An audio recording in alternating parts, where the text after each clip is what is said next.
Moving on to brief exercise 6-5.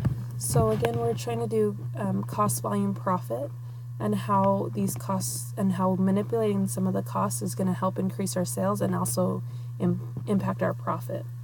So I've written down some of the information for brief exercise 6-5, data for Herman Corporation. The marketing manager argues that a $5,000 increase in the monthly advertising budget would increase sales by $9,000. Should the advertising budget be increased? So maybe just starting out with the original data is your best option, and then you can compare the new changes, manipulations, and changes, and compare if this is going to be beneficial or not. So right now the company is selling 2,000 units. They've given you sales price on a per unit basis, but we need sales in a total sales, right? Total variable expenses, and then total contribution margin would be a formula, right? And I can format those. Okay. And then fixed expenses should be the exact same, no matter how many units we're producing, if it's within the relevant range. Fixed expenses gives us our net operating income. Oh, excuse me. Operating income.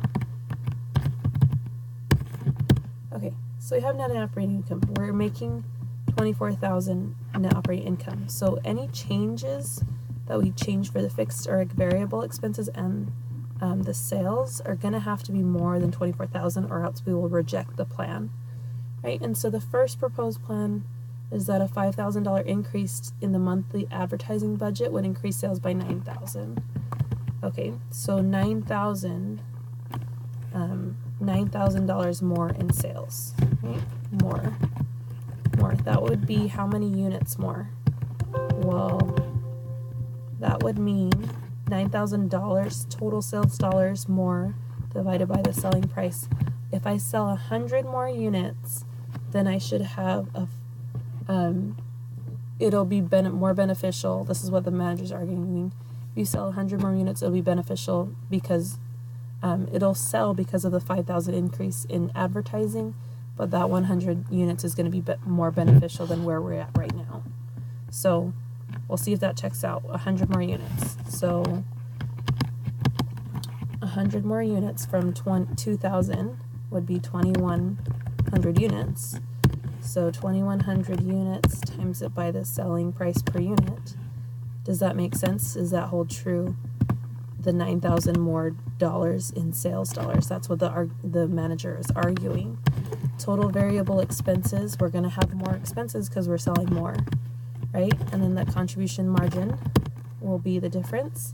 Fixed expenses are going to increase because of this $5,000 sales budget. So it's going to be this one plus 5,000 because of the advertising budget, right? And so if this amount is greater than 24,000, we should accept the plan. And it is not greater than 24,000, right? It's actually, if you were to do the difference between these proposed plans, right? Oh, probably the new one minus the original, you'd actually be losing $2,300. And so I would say no, this $5,000 fixed cost is not worth it for the $9,000 more dollars in sales revenue because we're losing our net operating income. So scenario 1 doesn't look so good, right? And so you could probably label this, part 1, and these are the $9,000 increase, $9,000 sales increase. Okay, what about scenario 2? Refer to the original data, so we could probably disregard this for now because we have our answer for that one. Okay, refer to the original data. Management's considering a higher quality component that would increase variable costs, so this would increase $2, right? So our new cost structure would be increased $65, right? Because it's $2 more. And then the marketing manager believes the higher quality product would increase sales by 10% per month. yeah, I think these are on a monthly basis. Yeah, it's on a monthly basis. So 10% increase of sales. 10%, okay, increase of sales, 10% times it by sales increase. So $18,000 more dollars, right? Remember, if we were to put that on a per unit basis, per unit basis,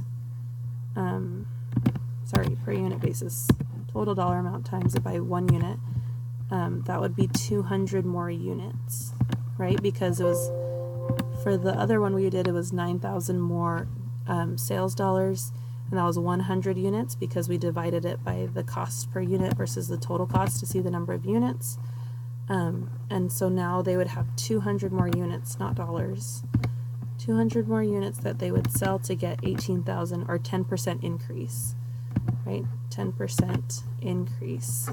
So with this 10% increase, our new selling price would be, again, this one, times it by 100% would give us 180,000, but I need a 10% increase. So I'll add 10%, or you could do 100% plus 10%, right? A 10% increase. Yes, it does go up by 18,000. So now we have a new sales amount. Our variable expenses are higher, so it'd be $65 times it by the new number of units, which would be 2,000 plus another 200 units, so it'd be 2,200 units because we've increased our sales. New contribution margin, and then fixed expenses. Did we do anything to fixed expenses? I don't think we've done anything to fixed expenses. And so if this amount is going to be greater than 24,000, we're going to accept this plan because our sales increased by 10%, but our variable expenses also increased. But if it's beneficial, then it'll be more than 24,000. Oh, 25,000. So it looks like number 2 would be more beneficial by $1,000, right? And we got this by a 10% increase in sales, which means we had 200 more units that we were